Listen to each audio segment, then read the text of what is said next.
Dans cette vidéo, nous allons corriger l'exercice 5. Donc, c'est un endomorphisme de l'espace des fonctions continues sur le segment 0,1 et à valeur réelle. Donc, on appelle phi l'application, qui a une fonction f qui est continue sur 0,1 et à valeur réelle. Il lui associe une autre fonction qu'on va appeler g, qui est définie par, quel que soit x entre 0 et 1, g de x, c'est l'intégrale de 0 à x de f de t dt.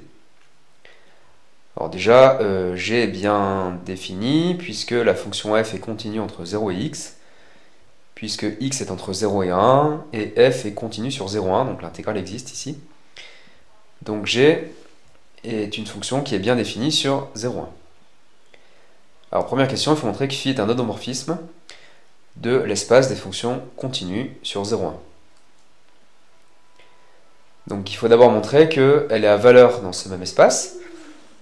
Donc si on prend f une fonction continue sur le segment 0,1, et donc g son image par phi, alors d'après le théorème fondamental de l'analyse, comme f est continue sur le segment 0,1, on sait que la fonction g est de classe C1 sur le même segment, et que sa dérivée c'est f, mais là ça ne sert pas ici. Donc la fonction g est C1, et donc la fonction phi est à valeur dans l'ensemble des fonctions de classe C1.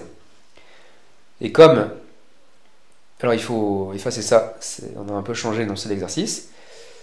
Donc elle est à valeur dans l'ensemble des fonctions de classe C1, et comme l'ensemble des fonctions de classe C1 est inclus dans l'ensemble des fonctions continues, phi est bien à valeur dans l'ensemble des fonctions continues. Ensuite on montre qu'elle est linéaire. Donc pour lambda, un nombre, et f1 et f2, deux fonctions continues, on calcule phi de lambda f1 plus f2.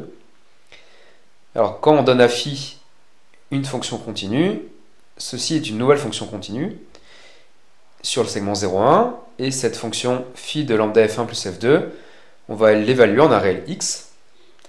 Donc par définition de phi, ça fait l'intégrale de 0 à x de lambda f1 de t plus f2 de t. Par linéarité de l'intégrale, on arrive là. Et on reconnaît lambda phi f1 de x plus phi f2 de x. Alors comme les deux fonctions qui sont là sont égales pour tout x entre 0 et 1, ce sont deux fonctions qui sont égales, donc on a phi de lambda f1 plus f2 égale lambda phi de phi1 plus phi de phi2. Et donc elle est linéaire, et comme elle est définie sur l'ensemble des fonctions continues et à valeur dans l'ensemble des fonctions continues, on peut dire que c'est un endomorphisme. Ensuite on vous demande s'il est injectif ou surjectif. Alors, si on reprend les notations de la question précédente,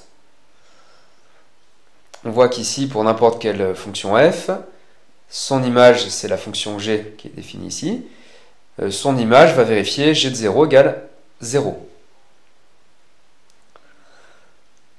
Donc, les fonctions g qui appartiennent à l'image de l'application phi sont des fonctions qui s'annulent en 0. Or, dans l'espace des fonctions continues, il existe des fonctions qui ne s'annulent pas en 0.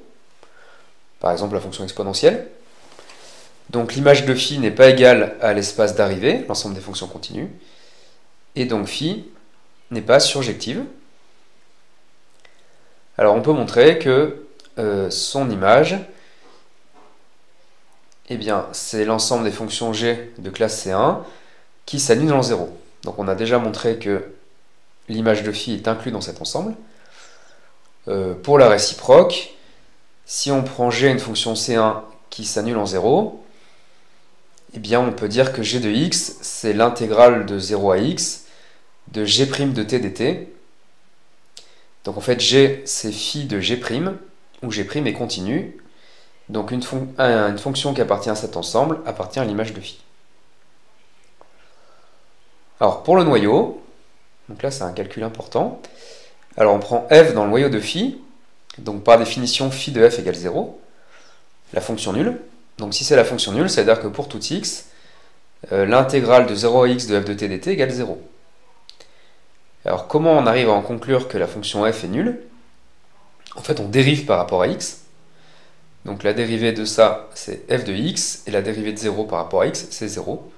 Donc on arrive à, pour tout x, f de x égale 0, donc f est la fonction nulle. Donc là on a montré que le noyau de phi est inclus dans le singleton 0, mais comme le noyau de phi doit être un SEV, il contient forcément le vecteur nul. Donc ker phi est égal au singleton 0, et on a montré que, alors c'est pas f, il y a une erreur ici, c'est phi est injective.